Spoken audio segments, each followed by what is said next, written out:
Iglesia Bautista Pacto de Gracia, Temuco. El sermón del día de hoy se titula Fe que crucifica, comprendiendo cómo la muerte de Cristo nos da libertad. Basado en Gálatas capítulo 2, versículos del 14 al 21. Vamos a leer. Si tú, siendo judío, vives como los gentiles y no como judío, ¿por qué obligas a los gentiles a judaizar? Nosotros, judíos de nacimiento y no pecadores de entre los gentiles, sabiendo que el hombre no es justificado por las obras de la ley, sino por la fe de Jesucristo, nosotros también hemos creído en Jesucristo para ser justificados por la fe de Cristo y no por las obras de la ley, por cuanto por las obras de la ley nadie será justificado. Y si buscando ser justificados en Cristo, también nosotros somos hallados pecadores, ¿es por eso Cristo ministro de pecado? En ninguna manera. Porque si las cosas que destruí, las mismas vuelvo a edificar, transgresor me hago. Porque yo, por la ley, soy muerto para la ley, a fin de vivir para Dios. Con Cristo estoy juntamente crucificado, y ya no vivo yo, mas vive Cristo en mí. Y lo que ahora vivo en la carne, lo vivo en la fe del Hijo de Dios, el cual me amó y se entregó a sí mismo por mí. No desecho la gracia de Dios, pues si por la ley fuese la justicia, entonces por demás murió Cristo. Que el Señor añada bendición a la lectura de esta porción de su palabra. El propósito de este sermón es que, comprendiendo cómo la muerte de Cristo nos trae libertad cristiana, con esto nos referimos a libertad de la maldición de la ley, del dominio del pecado y de las tradiciones culturales, tradiciones del hombre, sepamos vivirla y también defenderla. Esto es muy importante para nosotros porque hoy en día vivimos rodeados de instituciones que se hacen llamar iglesias de Cristo. Y muy difícilmente vamos a encontrar a una de ellas que no le dé importancia tanto a la fe en Cristo como a una conducta correcta relacionada con los mandamientos de Dios. La importancia de la ley de Dios y la fe en Cristo es tal que virtualmente todas las sectas, que son sectas de manera evidente, me refiero, del cristianismo, buscan darle alguna importancia a estas dos cosas en sus sistemas para darle credibilidad al engaño que ellos promueven. Con esto nos referimos, por ejemplo, a testigos de Jehová, el mormonismo, a ellos. En este contexto, la iglesia es llamada a exponer el error de estos para que el evangelio se preserve. No solo para los elegidos que aún no vienen a Cristo, sino que también para preservar la pureza de la iglesia. Esto es relevante porque la palabra nos habla de personas que se infiltran en las iglesias de manera eficaz para hacer esto y que con gran astucia van tratando de pervertir el evangelio. Por esta razón es tan necesario conocer cuál es la relación entre la ley de Dios y la fe en Cristo, de tal manera de cumplir con esta tarea tan importante.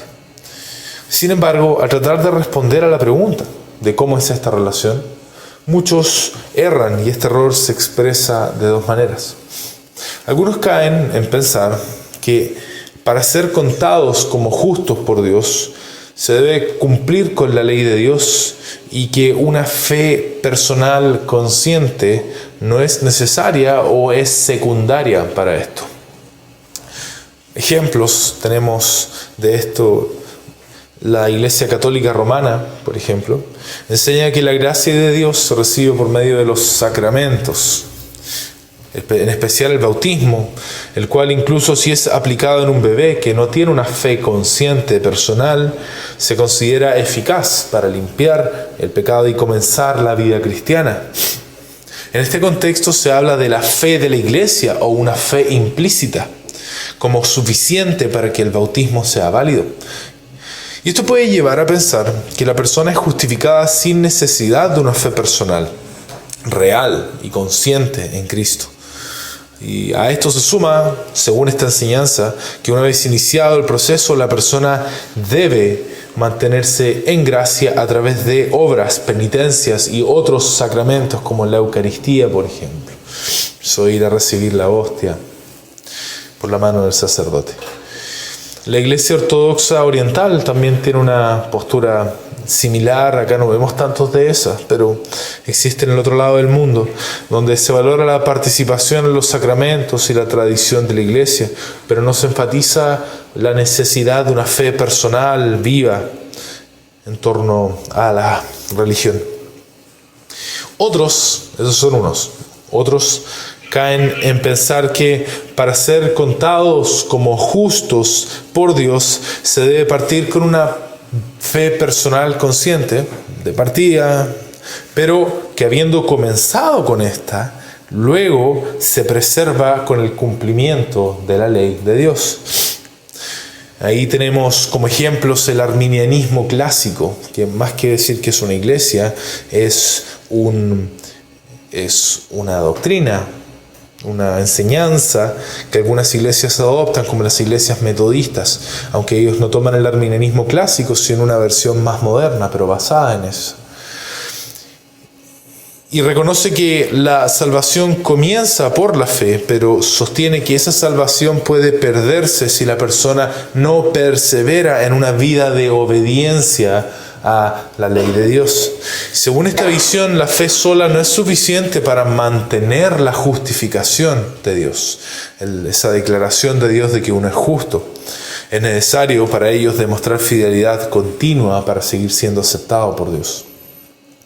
Hay otros grupos legalistas, como algunos sectores de los adventistas o del movimiento de raíces hebreas, que quizás es menos común escucharlo por acá, pero que es una realidad, y que enseñan que aunque la salvación comienza con la fe en Cristo, debe ser complementada con el cumplimiento de ciertas leyes del Antiguo Testamento, como guardar el sábado, seguir ciertas dietas alimentarias o observar festividades bíblicas. En la práctica esto equivale a decir que la obra de Cristo no es suficiente por sí sola y que la obediencia personal debe añadirse como una condición para seguir siendo justo delante de Dios. Este error no es menor porque toca la fibra más profunda del Evangelio. Por eso es de suma importancia saber rebatirlo. En este pasaje el apóstol Pablo nos va a hablar de este asunto entonces y nos va a enseñar, cuál es la forma correcta de entender ahora la relación entre la ley de Dios y la fe en Cristo. Y nos va a enseñar tres cosas, lo vamos a ver en tres partes. Lo primero es que el único instrumento divino para la justificación es la fe en Cristo. Segundo, que la fe en Cristo sea el único medio para ser justificados se expresa con una vida que refleja estar fuera de la jurisdicción de la ley. Vamos a explicar esto también. Y en tercer punto es que la vida fuera de la jurisdicción de la ley despierta una gratitud y fe personal imposible de obtener dentro de su jurisdicción. Bien, vamos a comenzar leyendo el versículo 15 entonces para comenzar con la exposición. Nosotros, judíos de nacimiento y no pecadores de entre los gentiles, sabiendo que el hombre no es justificado por las obras de la ley, sino por la fe de Jesucristo, nosotros también hemos creído en Jesucristo, para ser justificados por la fe de Cristo y no por las obras de la ley, por cuanto por las obras de la ley nadie será justificado. El propósito de Pablo acá es dar a entender que tanto judíos como gentiles tienen un solo camino para la justificación, que es la fe en Cristo, no las obras de la ley. Y esto en el contexto de que Pablo está defendiendo el Evangelio de la gracia frente a una distorsión grave. La idea de que la ley de Moisés todavía es necesaria para ser declarado justo por Dios. Esto era lo que promovían este grupo que llamamos los judaizantes, porque obligaban a judaizar a los que no eran judíos. En esta parte de la carta, Pablo cita sus propias palabras en una confrontación pública que hizo a Pedro, mostrando cómo incluso un apóstol podía actuar de una forma incoherente con el Evangelio. El objetivo de Pablo no es solo corregir a Pedro, por supuesto, sino dejar claro que la justificación no se obtiene ni se mantiene por obras, sino exclusivamente por la fe en Cristo. Y en este contexto él dice lo siguiente: Nosotros, judíos de nacimiento y no pecadores de entre los gentiles. Pedro, en otras palabras, tú y yo tenemos el mismo origen, judíos de nacimiento, y no vivíamos como los gentiles, que no tienen una relación con Dios según la cosmovisión judía, y comen comida inmunda y no adoran a Dios, etc. Hablar de los gentiles en este contexto, es importante decirlo, como pecadores, no era una afirmación moral absoluta de parte de Pablo, sino que es una forma cultural de entender a los gentiles.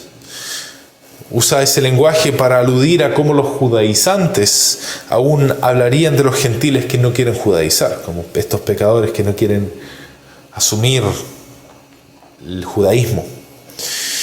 Y luego dice: entonces nosotros, judíos de nacimiento, sabiendo que el hombre no es justificado por las obras de la ley, sino por la fe de Jesucristo. Entonces lo que está diciendo acá, en ese contexto judío, tú, Pedro, y yo, Pablo, nos hicimos conscientes de esta realidad espiritual, que el cumplimiento de la ley, con la que siempre tuvimos familiaridad, no es el medio por el que Dios declara justo al ser humano, sino que por medio de la fe de o en Jesucristo. Ahora, es relevante que aquí diga fe de Jesucristo en la traducción, pero puede ser traducido como en Jesucristo también. El significado no cambia mucho. Si decimos que es la fe de Jesucristo, nos referimos a la fidelidad de Jesucristo. En ese contexto, a cómo Él fue obediente perfectamente, de su obediencia hasta la muerte. Si usamos la traducción en para esa palabra, nos referimos indirectamente a su fidelidad, nos referimos a la fe en la fidelidad de Cristo, en su obediencia, en su obra, etc. Y dice entonces, sabiendo que el hombre no es justificado por las obras de la ley, dice: nosotros también hemos creído en Jesucristo para ser justificados por la fe de Cristo y no por las obras de la ley. Entonces, en base a esa conciencia, aún siendo judíos, nosotros hemos creído en Jesucristo, precisamente para ser declarados justos por la fe de Jesucristo y no ser declarados justos por las obras de la ley, tal como lo hacen los gentiles, en otras palabras, sin diferencia en eso con los gentiles. No nos diferenciamos de los gentiles en ese punto de cómo llegamos a ser declarados justos.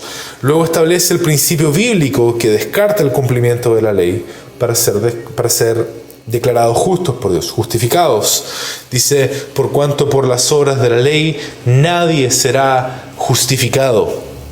Y esta es una clara alusión a dos pasajes bíblicos que expresan este principio de que es existencialmente imposible para el ser humano caído ser justificado por cumplir entonces las obras de la ley. Salmo 143, 2 dice: y no entres en juicio con tu siervo, porque no se justificará delante de ti ningún ser humano. Y Habacuc 2:4 dice: he aquí, aquel cuya alma no es recta se enorgullece, mas el justo por su fe vivirá. Esto ya anticipando que la función de la ley era otra, y no la de justificar a los judíos. Pablo entonces establece un contraste fuerte en donde está diciendo: los judíos que son justificados lo son por la fe de Jesucristo, igual que los que no son judíos, igual que los gentiles. Y esto no como un camino alternativo, por cierto, sino como el único camino por el cual puede ser el humano justificado. Ahora, esto puede parecernos obvio, ahora que hemos sido expuestos por tanto tiempo a la enseñanza bíblica, pero tenemos que entender de que aquí está esa enseñanza bíblica, de donde salen estos principios. Entonces es importante ponerle atención. Pablo comienza recordando una verdad entonces, que Pedro conocía perfectamente, que los judíos, a pesar de su ventaja religiosa, no fueron justificados por la ley. Esa confesión compartida es clave. Ambos sabían que solo la fe en Cristo justifica al hombre, pero esa fe no es una añadidura al sistema antiguo, sino es el único instrumento de Dios que Dios ha dispuesto para justificar al pecador. No hay otro. Y a partir de aquí, Pablo no solo reafirma esta verdad, sino que la convierte en la base del argumento entero. Esto nos lleva al primer punto. El único instrumento divino para la justificación es la fe en Cristo. ¿Qué queremos decir con esto? Que aunque la ley de Dios, ¿ya?, reflejada en los mandamientos, reflejada en las ceremonias judías, reflejada también en todas estas otras cosas que hacían, tiene un lugar legítimo en la vida cristiana. Ese lugar no es el de justificar al pecador delante de Dios. ¿Por qué? Porque el único instrumento que Dios ha ordenado para aplicar la justicia de Cristo a un pecador es la fe en Cristo y ningún otro. Ahora, cabe destacar que ya no aplican las leyes de judías para los cristianos. Eso es un hecho. Pero aún lo que está escrito tiene relevancia para el cristiano. Y es más, ni siquiera el arrepentimiento, porque decimos que, o llamamos al pecador al arrepentimiento por medio de la fe, ¿sí o no? Ni siquiera el arrepentimiento es el instrumento por el cual Dios declara justo al pecador. Ya que, aunque es necesario el arrepentimiento, fluye como el fruto de la fe. Y ahora es importante en este punto entender que cuando hablamos de fe, nos referimos a ese compromiso personal, consciente con Cristo, que nace cuando el corazón, iluminado por Dios, por el Espíritu, percibe la coherencia, la necesidad y la belleza del Evangelio, y por eso se entrega confiando plenamente en Él para salvación. Esto es algo que no puede ocurrir sin una conciencia de lo que ocurre. Entonces, hermanos, esto debe librarnos de la idea de que la ley tiene alguna parte en la justificación de una persona, ya sea antes de una fe o después de una fe. Y es importante decir esto en nuestros tiempos, en especial porque, como decíamos también, si bien es cierto que la fe evangélica, y cuando nosotros contemplamos el movimiento evangélico en nuestro país, es muy celosa de que la salvación es solo por la fe, en cuanto a lo que se dice por lo menos. No siempre esto se refleja en lo que se hace. Que el Señor los libre entonces, nos libre a nosotros de estos dos extremos. El primer extremo es el de considerar la fe como un elemento secundario y enfocarnos en las obras. Ya lo mencionamos, pero lo enfatizamos ahora. El mayor exponente de esto es la Iglesia de Roma, que enseña que las obras de la ley de Dios son necesarias y que la fe, como la entendemos nosotros, como la definimos recién, como un acto consciente, deliberado, que confía en Cristo en base al entendimiento también que se tiene, esa fe es algo secundario. Claro, si uno le pregunta a un católico informado, entendido, él va a decir que cree que la fe es necesaria para salvación. Él no va a negar que la fe es necesaria. Fe y obras va a decir. Pero no se refiere a lo mismo de que nosotros cuando habla de fe. El católico romano, la fe que es necesaria para él puede ser la fe de otra persona. Por ejemplo, la fe de la iglesia. Cuando se bautiza un niño, se puede usar la fe de la iglesia como argumento. O bien una fe impersonal, que no involucra tomar un compromiso informado, donde se percibe la coherencia, la necesidad, la belleza del Evangelio, sino meramente se delega esa confianza y se básicamente dice, confío en la iglesia, en que la iglesia está haciendo bien. Por eso decimos que mientras la Iglesia de Roma exalta la fe como medio para salvar, en verdad, en la realidad, en la práctica, no exige esta fe. Coloca la ley como el único instrumento de salvación de Dios, que es todo lo contrario a lo que está planteando Pablo acá. Dado que Roma exige algo que se llama fe, pero que no es fe en el sentido bíblico, entonces en la práctica no exige fe como un instrumento de salvación.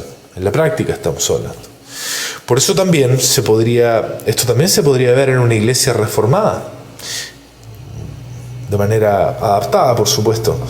Por ejemplo, en una iglesia reformada alguien podría confiar en la historia familiar o en haber crecido en la iglesia como si eso garantizara salvación de alguna manera. Y alguien podría decir, yo nací en una familia cristiana, fui bautizado de niño, estuve siempre en la iglesia, así que claramente soy parte del pueblo de Dios.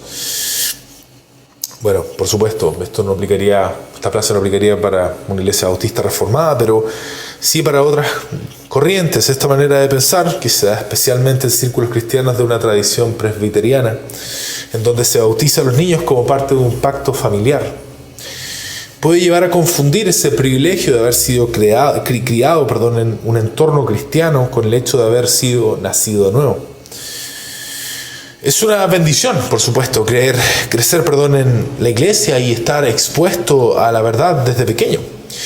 Pero eso no significa que uno haya sido unido a Cristo, ni que tenga entrada al reino solo por eso. Estar cerca de las cosas de Dios no es lo mismo que pertenecerle a Dios. Esta mentalidad lo que hace es pretender prescindir de la fe para justificación. Esa fe personal, consciente, estamos hablando. Ese es algo que podría darse en una iglesia. Y también en una bautista reformada. Obviamente es más difícil, pero podría darse. Lo otro es reducir la fe a un conocimiento doctrinal correcto, sin transformación espiritual. Alguien podría decir, yo entiendo bien la doctrina reformada, creo en la elección, en la justificación solo por la fe, ¿qué más falta? Este tipo de pensamiento refleja una forma más sutil, pero igualmente peligrosa, de caer en el error de comenzar con la fe, pero sostenerse con obras. Solo que en este caso las obras no son rituales o mandamientos religiosos visibles, sino logros intelectuales y doctrinales. Aquí se piensa que la profundidad teológica, lo que uno va aprendiendo, la lectura constante, el manejo de categorías reformadas o la habilidad de debatir con precisión equivale a una verdadera fe salvadora.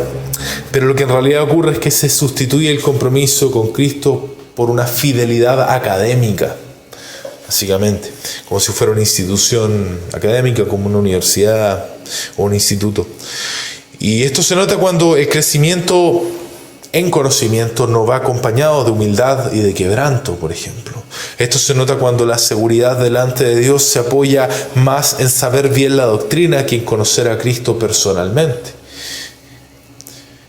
Y se puede defender la gracia con vehemencia, pero vivir dependiendo de la autoimagen que produce saber más que otro. Entonces, es cierto, la fe verdadera necesita contenido, necesita doctrina. La doctrina nunca debe ser descartada, todo lo contrario. Pero no es la doctrina lo que salva, sino Cristo. Y la fe verdadera no solo se informa, sino que se entrega. No solo asiente, sino que se rinde. Una forma de entender esto es esta.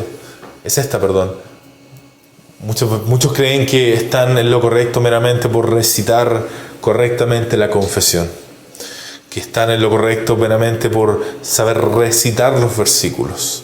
Y dicen, no, si yo creo esto, y lo saben recitar.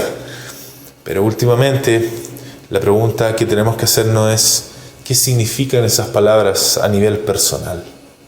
Porque eso es la doctrina. Al final, esas palabras que están en la Biblia, yo las puedo anunciar a los 7 vientos, pero últimamente esas palabras van a ser leídas, estudiadas por mí, y yo voy a entenderlas según mi realidad, mi contexto, mi vida, y se van a hacer vida en mí, y eso es lo que yo realmente comprendo de la fe. Ahí es donde se hace significativo lo que uno aprende. De otra manera, es como aprender fórmulas matemáticas que nunca se aplican. Es como aprender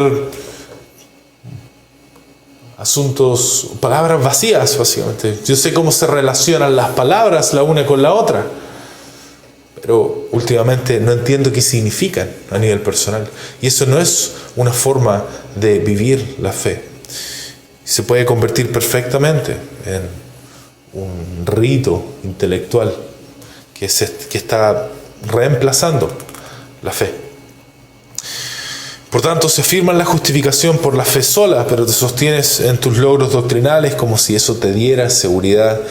En la práctica estás haciendo de tu ortodoxia una obra en la cual justificarte. Ese es el extremo 1, entonces, de considerar la fe como un elemento secundario. Pero el segundo extremo es considerar que la fe personal es necesaria, pero no suficiente para sostener la justificación hasta el final. En otras palabras, es considerar que el cumplimiento de la ley es esencial para permanecer justificado, ya habiendo sido justificado por la fe al principio. El caso emblemático que nos rodea en esta ciudad es el de las iglesias metodistas, pentecostales y bautistas generales, pero aplica para toda la iglesia que cree en el arminianismo. El arminianismo básicamente enseña que la fe es necesaria para ser justificados delante de Dios, pero las obras son necesarias para quedarte justificado. De tal manera de que si uno no hace las suficientes obras, podría salir de esa justificación. Ahora, es importante destacar que, similar a como lo hace la Iglesia de Roma, ellos redefinen la fe, de tal manera que si se le pregunta a un arminiano si cree que la justificación es solamente por la fe, te va a decir sí, es solamente por la fe, nadie está diciendo lo contrario. Sin embargo, con la palabra fe, ellos se refieren no solamente al compromiso personal interno, sino que se refiere también a las obras que ese mismo compromiso produce. Obras en conformidad con la ley de Dios. Por eso decimos que el arminiano ve la fe interna como algo necesario, pero no suficiente para la justificación. También dice que es necesario permanecer entonces en una obediencia a la ley de Dios para sostener esa justificación. Y él hace este movimiento de llamar esa misma obediencia fe, de tal forma de poder declarar, es por fe solamente. Pero nosotros diríamos no, porque estás extendiendo la definición de fe y estás incluyendo obras. Queridos hermanos, que el Señor nos libre de este error entonces. Entendamos que la fe es el único instrumento divino para la justificación. Lo que tenemos que tener claro son dos cosas. En realidad más de dos cosas, son 4 acá tengo. El cumplimiento de las exigencias de la ley de Dios no es un instrumento de justificación. Bueno, en realidad eran 2 cosas. No lo es ni al principio, ni en el medio, ni en el final. No sirve para empezar a ser justificados y tampoco sirve para mantenernos justificados y no sirve para terminar siendo justificados. Lo único que sirve es la fe y nada más que la fe y la fe interna, que el compromiso del corazón, que por supuesto estamos hablando de un compromiso tal que produce obras, pero no incluimos esas obras en la fe, ¿ya? En lo que es la fe. Y es más, seamos claros y firmes en esto. Ni siquiera el arrepentimiento es el instrumento de Dios para justificar al pecador, sino que únicamente la fe. ¿Por qué es importante partir de ahí? Porque si partimos de ahí no vamos a caer en lo que hay más adelante del arrepentimiento. Ni siquiera el arrepentimiento entonces es el instrumento, sino únicamente la fe. El arrepentimiento, que implica un reconocimiento sincero de culpa y de una disposición genuina de abandonar el pecado, fluye como un fruto de una fe viva. En ese sentido es una buena obra y una evidencia de la regeneración de esta obra que hace el Espíritu para responder adecuadamente al llamado del Evangelio. Pero no es contado por Dios como base ni un medio de justificación. Más aún, la fe misma es la que produce en nosotros el arrepentimiento que Dios quiere. Y lo hace no solo en el momento inicial de la conversión, sino como un principio constante, que sostiene una vida entera de humillación, de confesión y transformación. Así, solo la fe es el instrumento de nuestra unión con Cristo para justificación, y el arrepentimiento, es el camino de retorno constante al Dios que nos ha justificado por gracia. Bien, esto nos va a llevar entonces a la segunda parte. Versículo 17. Y si buscando ser justificados en Cristo, también nosotros somos hallados pecadores, ¿es por eso Cristo ministro de pecado? En ninguna manera. Porque si las cosas que destruí, las mismas vuelvo a edificar, transgresor me hago. Porque yo por la ley soy muerto para la ley, a fin de vivir para Dios. El propósito de esta parte es establecer la antítesis, la contradicción práctica entre la confianza en las obras de la ley y el Evangelio. Esto lo dice en el contexto de que la visión de los judaizantes era que si la ley de Dios era justa, entonces no había ninguna justificación para no judaizar. Rechazar las ceremonias, era rechazar la justicia de Dios. Entonces lo siguiente viene a responder esa pregunta. Y si buscando ser justificados en Cristo, también nosotros somos hallados pecadores, ¿es por eso ministro de pecado? En ninguna manera, dice. En otras palabras, si buscar ser declarados justos en Cristo implica transgredir la ley que es justa, ¿es por eso Cristo un promotor del pecado, de la injusticia, de violar la ley? De ninguna manera, dice Pablo. Al contrario, esa es una falsa conclusión del legalismo judaizante. Y Pablo va a demostrar por qué. Entonces ahora dice, porque si las cosas que destruí, las mismas vuelvo a edificar, transgresor me hago. Este no es un principio universal, sino que lo que está planteando es que en este caso, la transgresión, lo contrario a la justificación, o que implica lo contrario, no está en incumplir la ley judía, como dirían los judaizantes, sino que volver a lo que se destruyó. ¿Qué se destruyó? Se destruyó la confianza en el cumplimiento de la ley como medio para ser declarados justos por Dios, justificados por Dios. Y es precisamente volver a la confianza en la ley lo que es contrario a la justificación que se recibe por la fe en Cristo. Es una transgresión en contra del Evangelio, en otras palabras. Por eso, entonces, si vuelvo a edificar una confianza en la ley judía como medio para ser declarado justo por Dios, me hago transgresor, me hago no justo a los ojos de Dios. Y ahora alguien podría preguntar, ¿por qué es incompatible la confianza en la ley con la confianza en Cristo?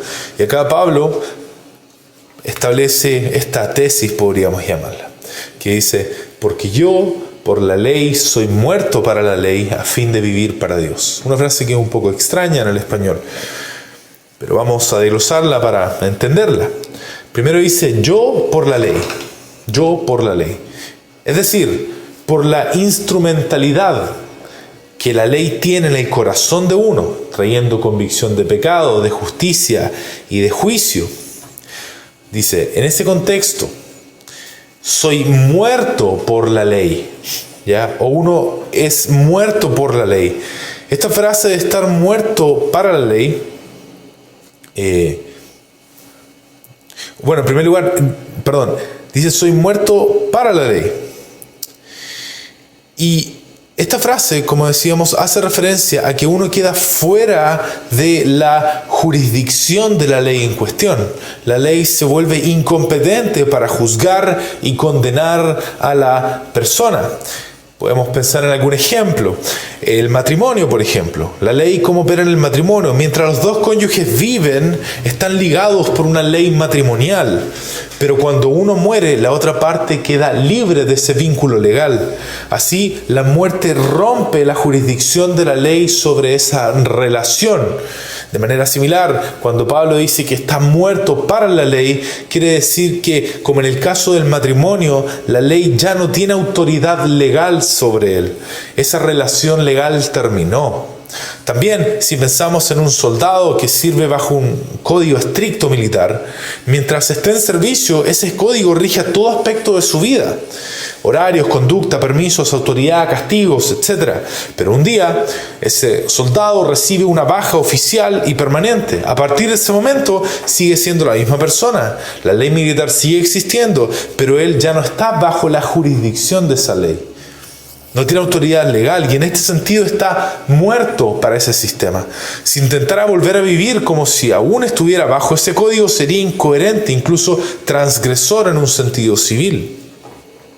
De manera similar, entonces, el uso que Dios le da a la ley en el contexto del Evangelio de Cristo es tal que produce un cambio de estado en un pecador, que lo deja fuera de la jurisdicción de la ley. Esto contrasta con la idea de que uno puede ser justificado dentro de la jurisdicción de la ley judía, que era lo que creían los judaizantes. Que dentro de la jurisdicción de esa ley tenemos que ser declarados justos. Pablo anticipa una objeción lógica. Entonces, si ya no vivimos bajo la ley, ¿somos transgresores? Su respuesta es contundente. Volver a confiar en la ley es en realidad la verdadera transgresión. ¿Por qué? Porque al confiar en Cristo hemos sido legalmente liberados de la jurisdicción de la ley, como alguien que ha muerto para ella.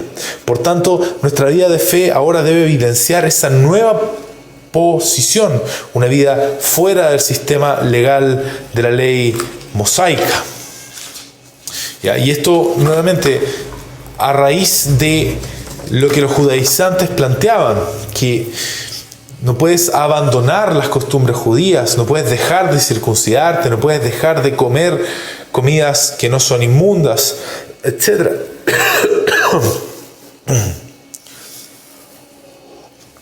Esto nos va a llevar al segundo punto, que la fe en Cristo es el único medio para ser justificados, se expresa con una vida que refleja estar fuera de la jurisdicción de la ley. La fe verdadera en Cristo no solo nos libera internamente de la culpa, sino que se expresa visiblemente en una vida diferente. Una vida que ya no busca justificar su existencia ante Dios por su desempeño, por sus logros.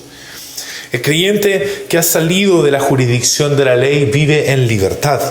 Y esa libertad se ve. Ya no obedece como esclavo que quiere agradar, sino como hijo que ya ha sido aceptado. Por eso la fe en Cristo no solo se cree, se nota.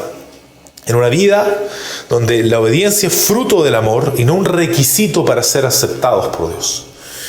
¿Cómo se expresa esta vida? ¿En qué se diferencia una obediencia que es fruto del amor con una que es fruto del miedo? Ciertamente alguien podría fingir amor por Dios y obedecer. ¿Cómo la diferenciamos entonces? Bueno, tenemos 3 principios que nos da la palabra para diferenciar esto, para distinguir.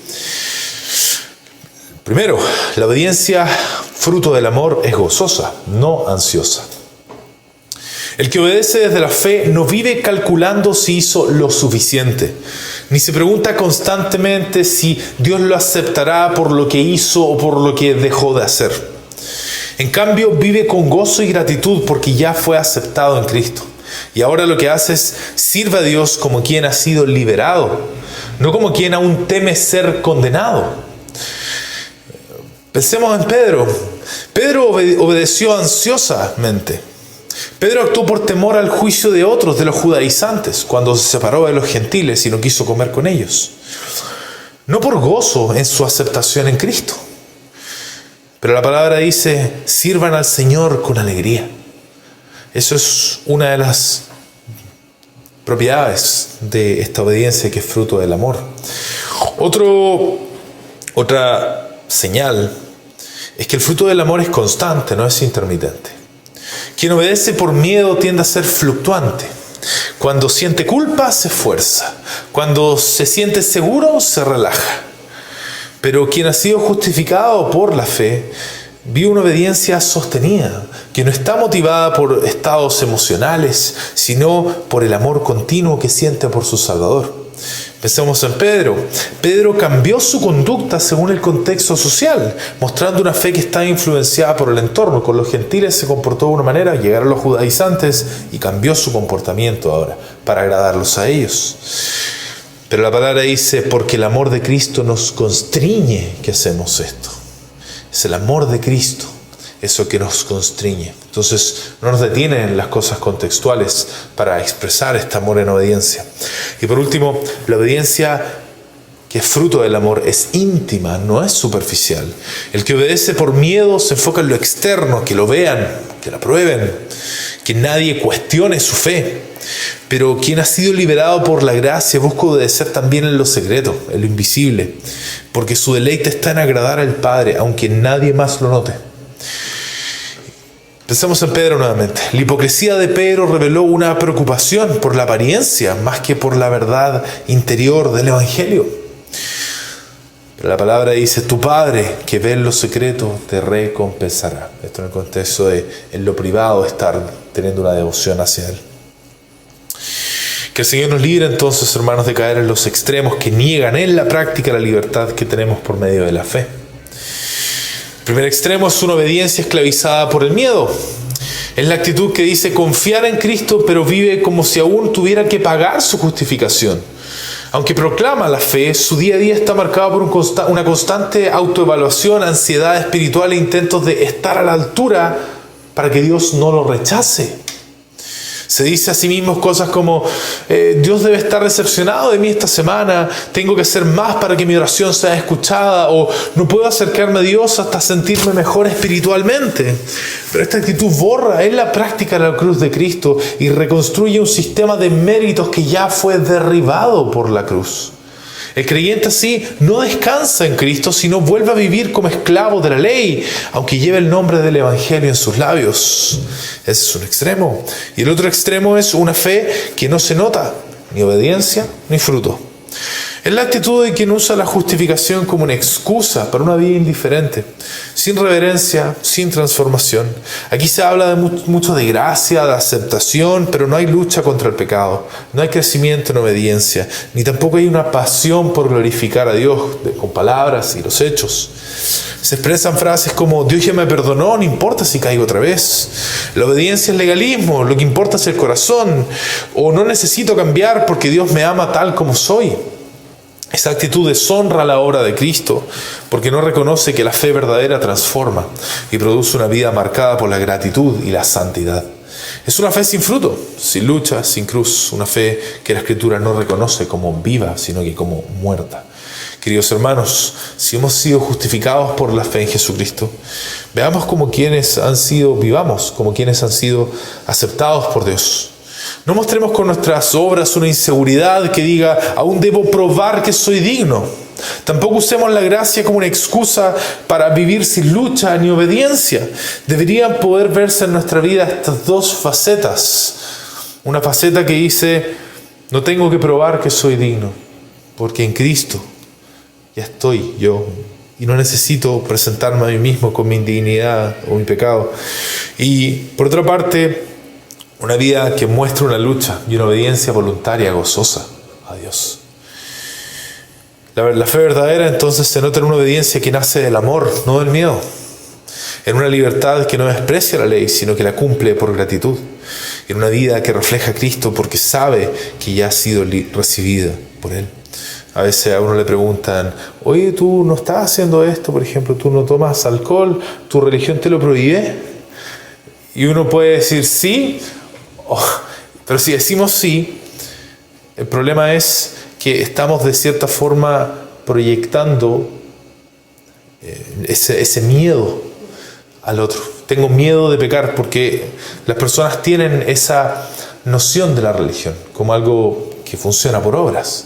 Entonces quizás es mejor decir, bueno, en primer lugar creemos que si alguien se abstiene del vino no es por dogma, sino que por prudencia podría ser, ¿sí o no? Pero por otra parte, creemos que sería mejor quizás decir, no, es porque yo quiero honrar a Dios haciendo esto. Me parece que es lo prudente delante de Dios, más que decir, no, lo tengo prohibido por religión. ¿Se entiende la idea? Espero que sí. Y lo mismo con cada cosa que hagamos, que no sea entendido que nosotros lo hacemos en contra de nuestra voluntad, sino que siempre de manera voluntaria, gozosa. ¿No? Yo quiero honrar a mi Dios de esta forma. Esto es lo que yo he sido persuadido por la palabra, que es lo correcto, es lo sabio, es lo bueno, y yo amo esto. Eso es lo que debemos proyectar. Vivamos como quienes ya no están bajo la ley entonces, sino bajo la gracia, y que esa gracia se vea. Última entonces parte de este sermón, vamos a leer versículos 20 y 21. Con Cristo estoy juntamente crucificado, y ya no vivo yo, mas vive Cristo en mí. Y lo que ahora vivo en la carne, lo vivo en la fe del Hijo de Dios, el cual me amó y se entregó a sí mismo por mí. No desecho la gracia de Dios, pues si por la ley fuese la justicia, entonces por demás murió Cristo. El propósito de Pablo acá es establecer la base legal de su afirmación, de que por la fe se está fuera de la jurisdicción de la ley. Si Pablo va a afirmar algo tan radical como que la ley de Moisés, que es justa y ya no es aplicable a los cristianos, es importantísimo que tenga un fundamento judicial claro y contundente. Por eso él dice esto, con Cristo estoy juntamente crucificado y ya no vivo yo, mas vive Cristo en mí. Con esto está apuntando en que en lo que respecta a la ley, ¿ya? En cuanto a lo que dice la ley, los creyentes han sido crucificados con Cristo de manera representativa. Él los representó con su muerte en la cruz. Y esto es importante decir que es algo legal de lo que se está hablando acá. No es algo real, porque no estamos hablando de una crucifixión literal o continua, como si Cristo estuviera actualmente crucificado. No. Cristo murió una vez, resucitó y ahora vive glorificado, no en un estado de crucifixión perpetua. Por eso entendemos que está hablando de algo legal.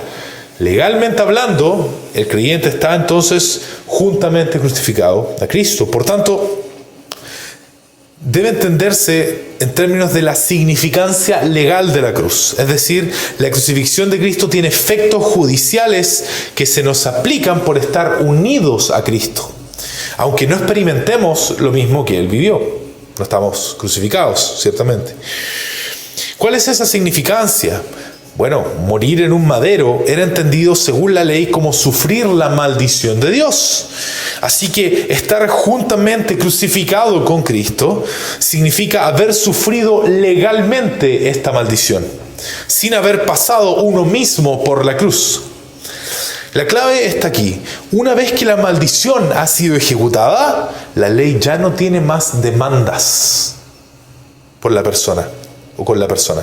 El creyente, por tanto, queda fuera de la jurisdicción de la ley para condenación. Es como si en Cristo ya hubiese cumplido todas las exigencias del castigo de la ley. Y ahora para la ley esa persona no está viva, está muerta para la ley. Y eso establece por qué el creyente ahora puede vivir para Dios, no bajo la amenaza de la ley, sino en libertad bajo la gracia. Y por tanto, la relación del creyente con la ley desapareció de manera similar a lo que pasa con el matrimonio cuando muere una parte. Dejan de aplicar esas condiciones de la ley. Por eso luego dice, y ya no vivo yo. Por supuesto, eso lo dice en términos también forenses, legales, ante Dios, puesto que Pablo no estaba físicamente muerto, ni tampoco espiritualmente muerto. Y tampoco esto indica que él pierda su identidad individual. El punto de esta frase es enfatizar que como la ley lo tiene por muerto, ya no tiene demandas para él. Pero no solo eso, sino que la ley contenía promesas y bendiciones reales para quien las cumpliera perfectamente. Y como Cristo obedeció en todo, esa justicia le es contada al creyente. Por eso Pablo dice, mas Cristo vive en mí. Esto apunta a esa unión vital y real que los creyentes tienen con Cristo por medio de la fe.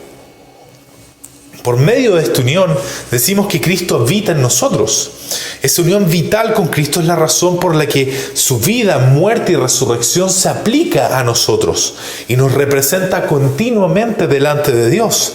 Por tanto, ante la ley somos justos como Cristo, aunque no cumplamos con las leyes judías, sino porque Él pagó por las transgresiones de esas leyes. Y luego dice, y lo que ahora vivo en la carne, lo vivo en la fe del Hijo de Dios, dice Pablo, el cual me amó y se entregó a sí mismo por mí. Lo que ahora vivo en la carne, en otras palabras dice Pablo, saliendo de lo legal y avanzando en lo concreto ahora, en cómo se vive una vida bajo esas condiciones legales, de las que hablaba, fuera de la jurisdicción de la ley. Lo que ahora vivo en consecuencia de este nuevo estado, de estar fuera de la jurisdicción de la ley de Dios, lo vivo en la fe. ¿La fe en qué? Bueno, en primer lugar, en el Hijo de Dios. Y esto enfatiza que su fe está puesta en alguien que es más que competente para salvarlo. Pero no solo en su competencia como Salvador, sino que también en su motivación. Por eso dice, el cual me amó. Esto enfatiza que no cree en un Salvador frío que opera en base a un mecanismo técnico legal, sino que en un Salvador personal y compasivo. Pero no solo en un Salvador personal y compasivo en abstracto que podría expresar o no su amor. Por eso luego dice, se entregó a sí mismo. Esto enfatiza que su fe no está en un anhelo incierto del amor de Dios, sino que en una expresión suprema de amor que ya ocurrió en la cruz del Calvario y que fue voluntaria. Él no vino forzado, sino que con un deseo genuino de hacerlo. Pero no solo esto, porque Él dice, por mí. Y esto enfatiza que su fe no está en una expresión de amor general, sino en una particular, un amor por Él como persona, con nombre y apellido. Y esto enfatiza que su fe no descansa en una expresión de amor genérica o impersonal, sino que en una entrega real y particular que Él puede percibir personalmente. No se trata de que esta entrega haya sido por todos sin excepción, como si la frase por mí aplicara igualmente a cada ser humano, sino que muestra cómo Pablo por la fe se apropia de una obra que es suficiente para salvarlos a todos, pero que en realidad salva solamente a aquellos por quienes fue efectivamente ofrecida y aplicada, en otras palabras, los que creen en Cristo Jesús. Entonces Pablo dice, por mí, no porque Él fuera el único, sino para mostrar que confía en Cristo de forma personal, como alguien que pertenece al pueblo que Él vino a salvar. Ahora, ¿por qué habla Pablo de esto?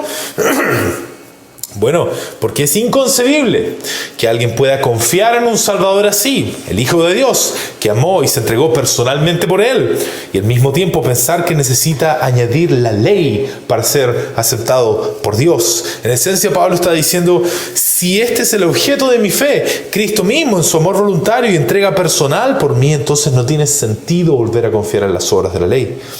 Lo que los judaizantes proponían era una fe incompleta, en la que Cristo no basta y la ley debe complementar su obra. Pero al describir la calidad y carácter del Salvador, en quien cree, Pablo está demostrando la contradicción de raíz. La naturaleza del objeto de la fe, Cristo crucificado por amor, excluye cualquier confianza en la ley. Y así Pablo demuestra que el Evangelio no es compatible con el legalismo, no solo por una lógica de enseñanza doctrinal, sino que porque creer en Cristo verdadero implica confiar en una obra suficiente, completa y amorosa. Añadir la ley entonces no es solo innecesario, sino que una ofensa a la gracia de Dios, al amor, al favor inmerecido. La gracia, no es un complemento a la ley, es su reemplazo por medio de la justificación. Esto nos lleva al versículo 21. Dice, no desecho la gracia de Dios, pues si por la ley fuese la justicia, entonces por demás murió Cristo. No desecho la gracia de Dios. Buscar ser declarado por la justicia de Dios, la justicia que da por la ley, en otras palabras, es desechar la gracia de Dios. Pues si por la ley fuese la justicia, entonces por demás murió Cristo. La razón para decir esto es que en base a todo lo que hemos dicho, si la justicia fuese por la ley, el sacrificio de Cristo fue innecesario. Dios se esforzó y envió al Hijo de Dios por algo innecesario. Es una forma de despreciar la persona del Hijo, como diciendo, no eres suficientemente digno. Es una forma de despreciar el amor del Hijo, como diciendo, no, gracias. Es una forma de despreciar la entrega del Hijo, como diciendo, qué lástima que tuviste que pasar innecesariamente por eso. Es una forma de despreciar lo personal de su entrega, como diciendo, no necesito que nadie me ayude en esto. Yo puedo solo con Dios. En otras palabras, que la obediencia de Cristo está de sobra. Después de explicar entonces que está muerto para la ley, Pablo revela cómo es posible ese cambio de jurisdicción por medio de su unión con Cristo crucificado. Esa unión no es solo legal, sino que es vital, es real, es personal. La palabra la describe como aquella relación entre la vid y los pámpanos, entre la piedra angular y piedras estructurales, entre la cabeza y el cuerpo. Esa clase de unión es de la que está hablando. Y de ella nace una nueva vida, como decíamos, no según la ley, sino según la fe. Por eso la vida cristiana no puede sustentarse en méritos propios, sino en una fe agradecida que reconoce que todo depende de la obra voluntaria, amorosa y suficiente de Cristo. Y esto nos lleva al último punto. La vida fuera de la jurisdicción de la ley despierta una gratitud y fe personal imposible de obtener dentro de su jurisdicción. La vida fuera de la jurisdicción de la ley, entonces despierta esto. Y esto porque Dios creó al ser humano a su imagen y semejanza para que viviera en comunión con Él, reflejando su carácter. No solo obedeciendo externamente, sino que amando lo que Dios ama, deseando lo que Él desea y sirviendo con gozo. Sin embargo, el pecado desfiguró esta imagen. O más bien dicho, la tapó completamente. Ya no obedecemos por amor, sino que por miedo. Ya no servimos desde la comunión, sino desde el interés propio y el temor al castigo. Cuando alguien vive bajo la jurisdicción de la ley, es decir, buscando ser justo por su obediencia o mantener aceptación por sus logros, por su desempeño, no puede vivir como imagen de Dios. No puede, solo puede imitarla externamente, pero no encarnar su esencia. Porque Dios no es un juez que busca súbditos temerosos, sino un padre que se deleita en hijos libres y agradecidos. Pero cuando Dios justifica al pecador por medio de la fe sola, fuera de sus obras, entonces esa persona es liberada del peso de ganar aprobación y restaurada la posición original de hijo amado, seguro y libre para obedecer por amor y gratitud. Hermanos, solo desde esta nueva posición, fuera de la jurisdicción de la ley, pero bajo la gracia, puede renacer la verdadera fe, la adoración sincera y la obediencia con gozo. Porque ahora el creyente ya no actúa para hacer algo ante Dios, sino que porque ha sido hecho nuevo en Cristo y su vida ahora empieza a reflejar por el Espíritu la imagen para la cual fue creado. Así se cumple lo que dice Colosenses 3, y revestido del nuevo hombre, el cual conforme a la imagen del que lo creó, se va renovando hasta el conocimiento pleno. Que el Señor nos libre, por tanto, del error de dos extremos que niegan en la práctica esta restauración de la imagen de Dios. El primer extremo es mantenerse en una mentalidad servil, como si aún viviéramos bajo la jurisdicción de la ley. Aquí, aunque se habla de la gracia, el creyente vive como un esclavo, creyendo que su comunión con Dios depende de su rendimiento espiritual. No hay gozo, es una carga nomás todo. No hay adoración, hay obligación solamente. Esa vida cristiana se vuelve en un performance constante, en una actuación, y en ella la imagen de Dios se reduce a una caricatura, un siervo temeroso que obedece por presión, no un hijo amado que obedece por amor. Se dice con los labios que la justificación es por fe, pero en el corazón aún se teme que Dios esté molesto por cada tropiezo. El segundo extremo es el de malentender la libertad como si fuera una licencia, como si la gracia nos eximiera de reflejar a Dios con nuestras vidas. Aquí se habla mucho del amor de Dios, pero se borra toda noción de responsabilidad y transformación. Se vive una fe cómoda donde la adoración es ocasional, el servicio es opcional y la obediencia es marginal. Pero la verdadera libertad no es desorden ni apatía espiritual, sino que una nueva disposición del alma que desea agradar a Dios, porque ha sido reconciliada con Él. Cuando uno ha sido justificado, la imagen de Dios no solo se reconoce, se anhela, y ese anhelo se manifiesta en una vida progresiva de renovación por el Espíritu. Queridos hermanos, esta es la última exhortación. Hoy en día muchos dicen, ¿dónde está la santidad? ¿Dónde queda la santidad si la ley ya no puede condenarnos? Si estamos libres de eso. ¿Cómo puede existir santidad? Nuestra respuesta es esta: en lo que siempre fuimos por esencia, en la imagen y semejanza de Dios, que ahora por la obra de Cristo podemos expresar de manera libre para la gloria de Dios. El error que comúnmente se comete es pensar que el ser humano necesita en su esencia límites externos para ser santo. Pero querido hermano, no hay santidad en eso.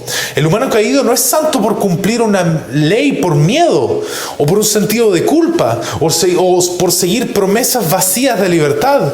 Eso es lo que quiere el diablo. Él usa la coerción, él usa la manipulación y la seducción para imitar la santidad. Pero no hay santidad sin libertad. Por eso, hermanos, dejemos atrás esa idea perversa de que para vivir en obediencia santa necesitamos que nos amenacen de muerte, que nos hagan sentir culpa o nos prometan alivio de nuestros dolores. No, nunca fue así. No fue así en el principio con Adán. No nos está restaurando Dios tampoco para volver a eso. Es más, tampoco la ley de Moisés fue entregada en esos términos para que fuera obedecida con amenaza de muerte.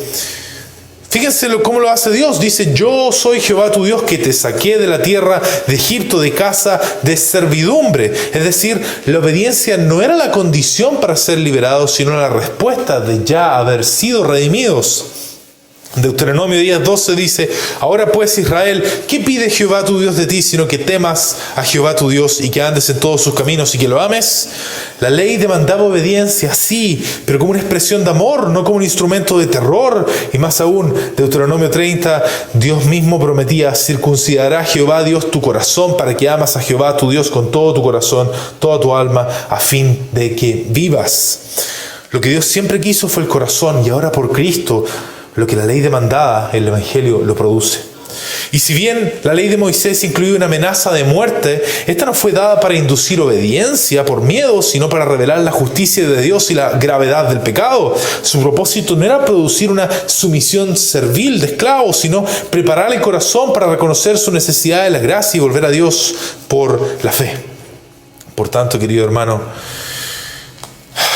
sirve porque amas al Dios que te amó y envió a su Hijo eterno para entregarse en amor y morir por ti. No te dejes amedrentar por las amenazas de la falsa religión y del mundo que te rodea y por tu propio pecado remanente. Esto incluye cuando nos dicen: si no haces estos ritos aparte de tu fe, está en juego tu aceptación delante de Dios. O si no te abstienes de estas cosas externas a tu conciencia, está en juego tu relación con Dios. O si no te alimentas de estas tradiciones externas, entonces vas a sufrir. Nuestra respuesta entonces a estas cosas: si las cosas que destruí, las mismas vuelvo a edificar, transgresor me hago. Porque Cristo no vino a perfeccionar un sistema humano de justificación, sino a reemplazarlo totalmente con su obra perfecta. Cada una de estas exigencias externas, ya sea, como decíamos, de no ver películas, usar pantalones o no usar pantalones, o escuchar música contemporánea, celebrar con familia incrédula, cumpleaños, Navidad, o fiestas judías o tradiciones de ese tipo. Todas estas exigencias fueron derribadas por el Evangelio y no podemos entonces volver a vivir una vida así.